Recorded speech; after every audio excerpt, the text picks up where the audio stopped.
Like, how much does any councilman have the direct effect to create all this really good stuff? There's an ongoing working partnership, and that's a terrific question because, and I say this in all due respect to my at-large councilperson members, but the board councilperson, at least I know, I was intimately involved in many, many meetings with the book administration, with the developers, making sure that the concerns that residents had were echoed. Community benefit agreements that would go on beyond that specific development. I was at the table for many of those things, and other initiatives that we started outside of the government. I was in constant conversation with these developers. So it was a very intimate relationship that I've developed with these developers.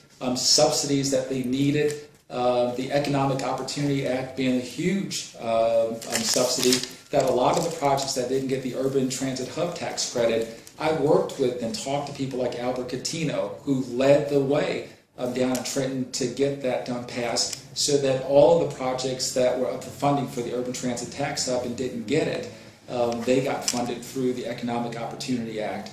And so I've had I can't speak for other ward council people, but I've had a very close working relationship with these developers. And these developers know me, they trust me, they know that I've been fair to their project as I've represented the residents who stand to benefit them from the project. I look at Springfield Marketplace, the ShopRite, the 2 restaurants, 152 units of market rate housing.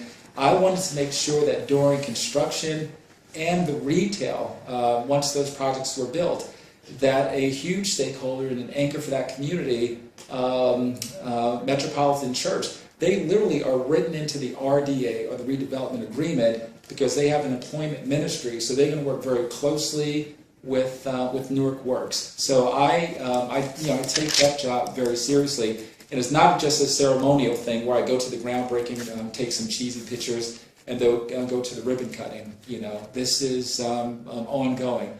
My participation with the developers and the administration on these projects, and we have through 2015 $1.2 billion of additional economic development projects in the pipeline. And I look forward to working with Mayor-elect Baraka to make sure that all of these projects get across the finish line. Thank you. Okay. Thank you, ladies, gentlemen. Thank you very much.